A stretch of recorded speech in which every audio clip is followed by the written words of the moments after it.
ചൈതന്യ മഹാപ്രഭു യശോദ അമ്മയ്ക്ക്, അതായത് യശോദ അമ്മയുടെ അവതാരമാണ് ശചിമാത. അന്നേരം സ്വന്തം അമ്മയായ ശചിമാതയ്ക്ക് കൃഷ്ണപ്രേമം നൽകത്തില്ല എന്ന് ഭഗവാൻ പറയുകയാണ്. കാരണം എന്താ? അദ്വൈതാചാര്യർക്കെതിരെ അപരാധം ചെയ്തു. അന്നേരം നമ്മൾ മനസ്സിലാക്കേണ്ടത് ശചിമാതയ്ക്ക് കൃഷ്ണപ്രേമം ഇല്ല എന്നാണോ? കൃഷ്ണപ്രേമം ഉണ്ട്. ഭഗവാന്റെ അമ്മയാണ്, യശോദ അമ്മയാണ്. പക്ഷെ ആ ലീലയുടെ ഭാഗമായിട്ട് ചൈതന്യ മഹാപ്രഭു നമുക്കൊരു പാഠം നൽകുകയാണ്.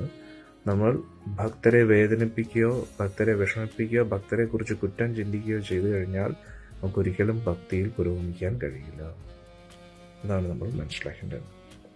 ഭഗവാൻ സ്വന്തം അമ്മയടുത്ത് പോലും ഇത്രയും സ്ട്രിക്റ്റ് ആണെങ്കിൽ ബാക്കിയുള്ള വ്യക്തികളോട് എത്ര സ്ട്രിക്റ്റ് ആയിരിക്കും.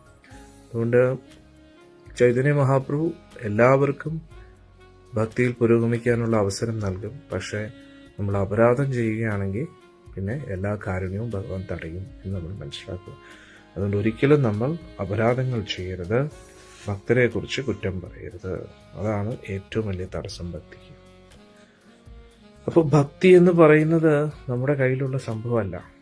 നമുക്കിപ്പോൾ ഭഗവാൻ കൃഷ്ണനോട് എന്തെങ്കിലും ഒരു താല്പര്യം തോന്നുന്നുണ്ടെങ്കിൽ അത് ഭഗവാന്റെ കാരുണ്യമാണ്. ഇനിയും പക്ഷെ ആ താല്പര്യം ഉണ്ടായിട്ട് മാത്രം കാര്യമില്ലല്ലോ. ഭഗവാനോടുള്ള ആസക്തി ഇനിയും വർദ്ധിക്കണം. നാമം ജപിക്കാനുള്ള താല്പര്യം വർദ്ധിക്കണം, സേവനം ചെയ്യാനുള്ള താല്പര്യം വർദ്ധിക്കണം. ആ താല്പര്യം വർദ്ധിക്കണം, ആ സേവനം ചെയ്യാൻ അവസരം കിട്ടണം. ഇപ്പോൾ നമ്മൾ ആശ്രമത്തിൽ പല പല സേവനങ്ങൾ അതൊക്കെ ഉണ്ട്, പല ഉത്സവങ്ങളും വരുന്നുണ്ട്. പല വ്യക്തികൾക്ക് ആഗ്രഹമുണ്ട്, പക്ഷെ വരാൻ കഴിയുന്നില്ല. എന്തുകൊണ്ട്? ഭഗവാന്റെ കാരുണ്യം കിട്ടിയില്ല. അതാണ് സത്യം. അല്ലെങ്കിൽ നമ്മൾ എത്ര പറഞ്ഞിട്ട് അവർക്ക് വരാൻ കഴിയാത്ത എന്തുകൊണ്ട്? കാരുണ്യം കിട്ടിയിട്ടില്ല. കാരണം ഇതേപോലെ നമ്മൾ എന്തെങ്കിലും അറിഞ്ഞോ അറിയാതെ അപരാധങ്ങൾ ചെയ്യുന്നുണ്ടായിരിക്കും. നമ്മൾ അപരാധങ്ങൾ ചെയ്യുമ്പോഴാണ് ഭഗവാന്റെ സേവനത്തിനുള്ള അവസരം നഷ്ടപ്പെടുന്നത്.